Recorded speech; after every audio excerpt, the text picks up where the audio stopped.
Let's start with a brief summary. This article, written by Paul Graham in 2016, argues that most common views on economic inequality are largely misleading. He points out that inequality is often seen as the rich taking the share of the poor, but in reality, wealth is not a fixed distribution. Instead, new wealth can be created. Graham emphasizes that it is more important to fight poverty and ensure wealth is fairly obtained rather than reducing economic inequality. Additionally, Graham notes that technological advancements and successful startups could increase economic inequality, but this usually benefits society as a whole. Before we dive in, I want to share a quick note about how this podcast is created. As you've probably noticed, this podcast isn't voiced by a human, but by artificial intelligence. I'm obligated to inform you of this beforehand due to the rules of AI services. This podcast is made possible by our sponsor, Wope.com, an AI startup that combines content marketing with artificial intelligence to significantly boost traffic and revenue of your startups. For all the latest content, be sure to follow me at x.com yigitkoner. Now let's turn our attention back to the essay. Understanding and Combating Economic Inequality. Original title, Economic Inequality. Date, January 2016. Since the 1970s, economic inequality in the U.S. has increased dramatically, and in particular, the rich have gotten a lot richer. Nearly everyone who writes about the topic says that economic inequality should be decreased. I'm interested in this question because I was one of the founders of a company called Y Combinator that helps people start startups. Almost by definition, if a startup succeeds, its founders become rich, which means by helping startup founders, I've been helping to increase economic inequality. If economic inequality should be decreased, I shouldn't be helping founders. No one should be. But that doesn't sound right. What's going on here? What's going on is that while economic inequality is a single measure, or more precisely two, variation in income and variation in wealth, it has multiple causes. Many of these causes are bad, like tax loopholes and drug addiction. But some are good, like Larry Page and Sergey Brin starting the company you use to find things online. If you want to understand economic inequality, and more importantly, if you actually want to fix the bad aspects of it, you have to tease apart the components. And yet the trend in nearly everything written about the subject is to do the opposite, to squash together all the aspects of economic inequality as if it were a single phenomenon. Sometimes this is done for ideological reasons. Sometimes it's because the writer only has very high-level data and so draws conclusions from that, like the proverbial drunk who looks for his keys under the lamppost instead of where he dropped them, because the light is better there. Sometimes it's because the writer doesn't understand critical aspects of inequality, like the role of technology in wealth creation. Much of the time, perhaps most of the time, writing about economic inequality combines all three. The most common mistake people make about economic inequality is to treat it as a single phenomenon, the most naive version of which is the one based on the pie fallacy, that the rich get rich by taking money from the poor. Usually, this is an assumption people start from rather than a conclusion they arrive at by examining the evidence. Sometimes the pie fallacy is stated explicitly. Those at the top are grabbing an increasing fraction of the nation's income, so much of a larger share that what's left over for the rest is diminished. Other times it's more unconscious, but the unconscious form is very widespread. I think because we grow up in a world where the pie fallacy is actually true. To kids, wealth is a fixed pie that's shared out, and if one person gets more, it's at the expense of another. It takes a conscious effort to remind oneself that the real world doesn't work that way. In the real world, you can create wealth as well as taking it from others. A woodworker creates wealth. He makes a chair, and you willingly give him money in return for it. A high-frequency trader does not. He makes $1 only when someone on the other end of a trade loses $1. If the rich people in a society got that way by taking wealth from the poor, then you have the degenerate case of economic inequality, where the cause of poverty is the same as the cause of wealth. But instances of inequality don't have to be instances of the degenerate case. If one woodworker makes 5 chairs and another makes none, The second woodworker will have less money, but not because anyone took anything from him. Even people sophisticated enough to know about the pie fallacy are led toward it by the custom of describing economic inequality as a ratio of one quintile's income or wealth to another's. It's so easy to slip from talking about income shifting from one quintile to another as a figure of speech into believing that is literally what's happening. Except in the degenerate case, economic inequality can't be described by a ratio or even a curve. In the general case, it consists of multiple ways people become poor and multiple ways people become rich, which means to understand economic inequality in a country, you have to go find individual people who are poor or rich and figure out why. If you want to understand change in economic inequality, you should ask what those people would have done when it was different. This is one way I know the rich aren't all getting richer simply from some new system for transferring wealth to them from everyone else. When you use the would have method with startup founders, you find what most would have done back in 1960, our HTML, when economic inequality was lower, was to join big companies or become professors. Before Mark Zuckerberg started Facebook, his default expectation was that he'd end up working at Microsoft. The reason he and most other startup founders are richer than they would have been in the mid-20th century is not because of some right turn the country took during the Reagan administration, but because progress in technology has made it much easier to start a new company that grows fast. Growth.chi. Traditional economists seem strangely averse to studying individual humans. It seems to be a rule with them that everything has to start with statistics.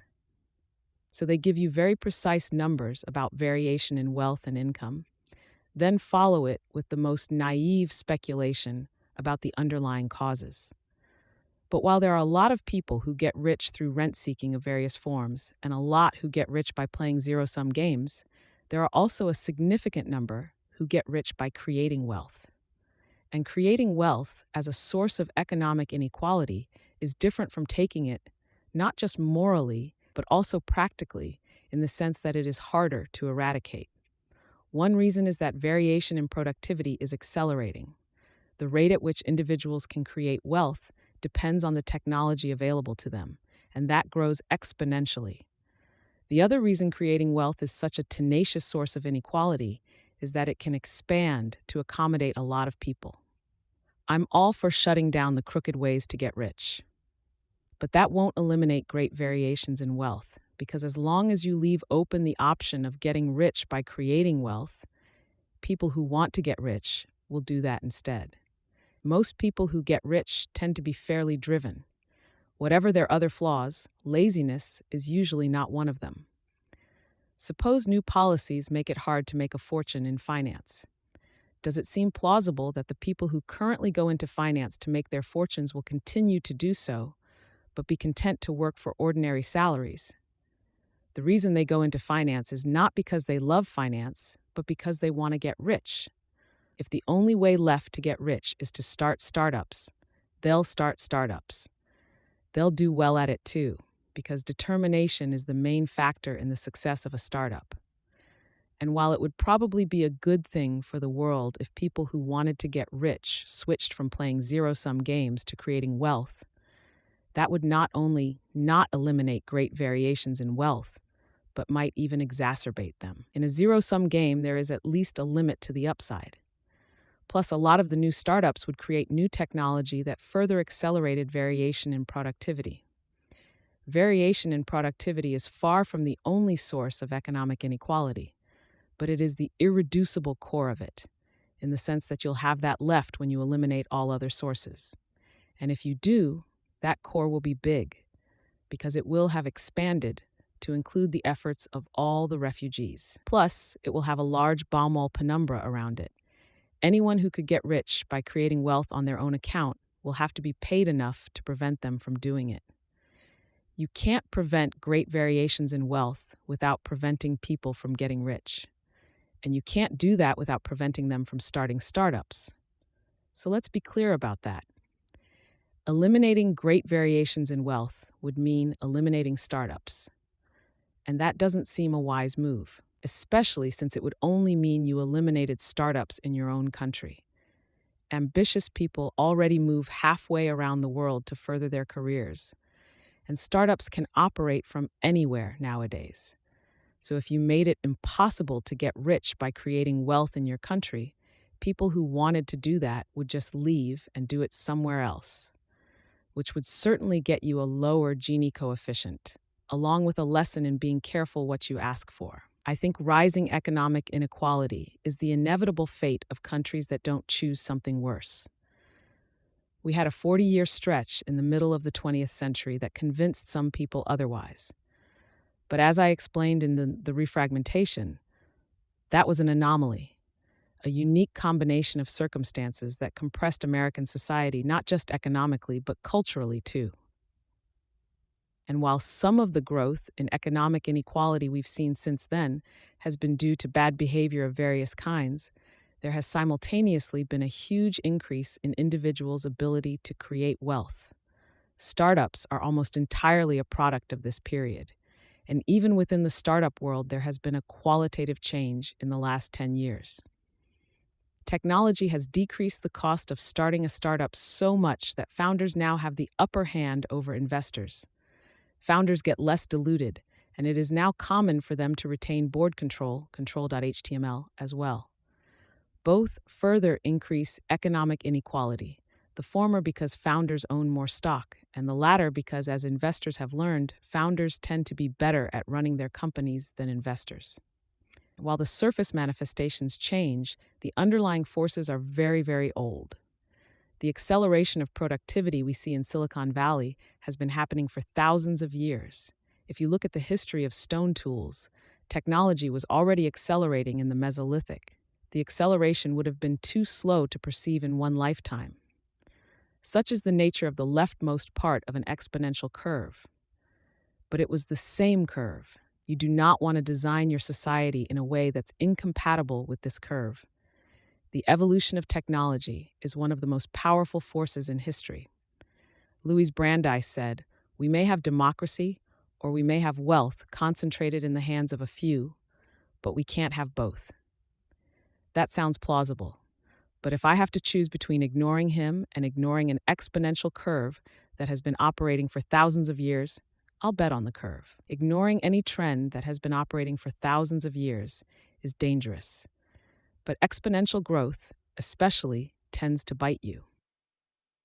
If accelerating variation in productivity is always going to produce some baseline growth in economic inequality, it would be a good idea to spend some time thinking about that future. Can you have a healthy society with great variation in wealth? What would it look like? Notice how novel it feels to think about that. The public conversation so far has been exclusively about the need to decrease economic inequality. We've barely given a thought to how to live with it. I'm hopeful we'll be able to. Brandeis was a product of the Gilded Age, and things have changed since then. It's harder to hide wrongdoing now. And to get rich now, you don't have to buy politicians the way railroad or oil magnates did. The great concentrations of wealth I see around me in Silicon Valley don't seem to be destroying democracy. There are lots of things wrong with the US that have economic inequality as a symptom. We should fix those things. In the process, we may decrease economic inequality, but we can't start from the symptom and hope to fix the underlying causes. The most obvious is poverty. I'm sure most of those who want to decrease economic inequality want to do it mainly to help the poor, not to hurt the rich. Indeed, a good number are merely being sloppy by speaking of decreasing economic inequality when what they mean is decreasing poverty. But this is a situation where it would be good to be precise about what we want. Poverty and economic inequality are not identical. When the city is turning off your water and theatlantic.com/business archive/24/07, what happens when Detroit shuts off the water of 1,000 people /374548? Because you can't pay the bill, it doesn't make any difference what Larry Page's net worth is compared to yours. He might only be a few times richer than you, and it would still be just as much of a problem that your water was getting turned off. Closely related to poverty is lack of social mobility. I've seen this myself. You don't have to grow up rich or even upper middle class to get rich as a startup founder, but few successful founders grew up desperately poor. But again, the problem here is not simply economic inequality. There is an enormous difference in wealth between the household Larry Page grew up in and that of a successful startup founder, but that didn't prevent him from joining their ranks. It's not economic inequality per se that's blocking social mobility, but some specific combination of things that go wrong when kids grow up sufficiently poor. One of the most important principles in Silicon Valley is that you make what you measure. It means that if you pick some number to focus on, it will tend to improve, but that you have to choose the right number because only the one you choose will improve. Another that seems conceptually adjacent might not. For example, if you're a university president and you decide to focus on graduation rates, then you'll improve graduation rates. But only graduation rates, not how much students learn. Students could learn less if to improve graduation rates you made classes easier. Economic inequality is sufficiently far from identical with the various problems that have it as a symptom that will probably only hit whichever of the two we aim at. If we aim at economic inequality, we won't fix these problems. So I say let's aim at the problems. For example, let's attack poverty, and if necessary, damage wealth in the process. That's much more likely to work than attacking wealth in the hope that you will thereby fix poverty. And if there are people getting rich by tricking consumers or lobbying the government for anti-competitive regulations or tax loopholes, then let's stop them. Not because it's causing economic inequality, but because it's stealing. If all you have is statistics, it seems like that's what you need to fix. But behind a broad statistical measure like economic inequality, there are some things that are good and some that are bad, some that are historical trends with immense momentum, and others that are random accidents. If we want to fix the world behind the statistics, we have to understand it and focus our efforts where they'll do the most good. Notes. Stiglitz, Joseph. The Price of Inequality. Norton, 2012, p. 32. Particularly since economic inequality is a matter of outliers, and outliers are disproportionately likely to have gotten where they are by ways that have little to do with the sort of things economists usually think about, like wages and productivity, but rather by, say, ending up on the wrong side of the war on drugs. Determination is the most important factor in deciding between success and failure, which in startups tend to be sharply differentiated. But it takes more than determination to create one of the hugely successful startups. Though most founders start out excited about the idea of getting rich, purely mercenary founders will usually take one of the big acquisition offers most successful startups get on the way up. The founders who go on to the next stage tend to be driven by a sense of mission. They have the same attachment to their companies that an artist or writer has to their work. But it is very hard to predict at the outset which founders will do that. It's not simply a function of their initial attitude. Starting a company changes people.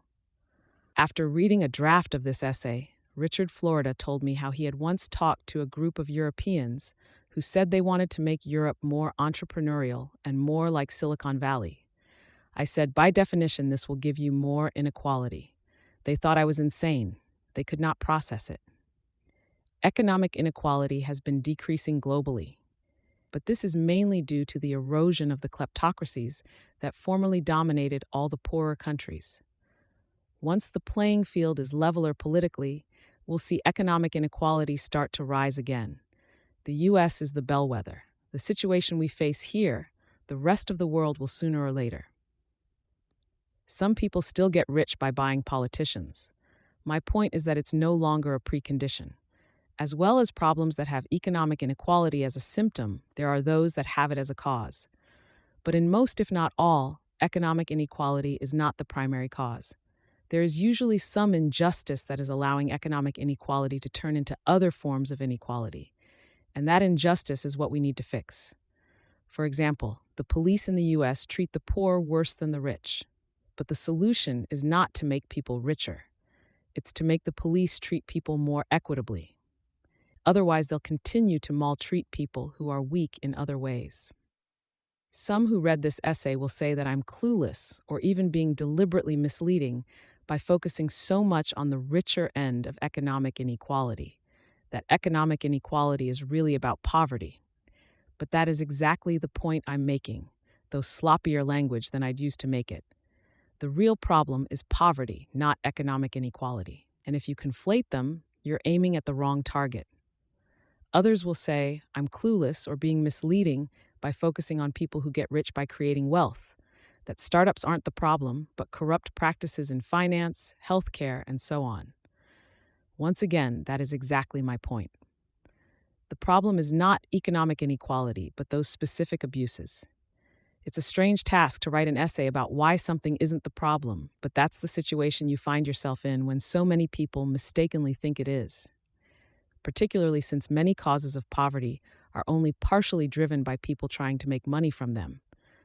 For example, America's abnormally high incarceration rate is a major cause of poverty.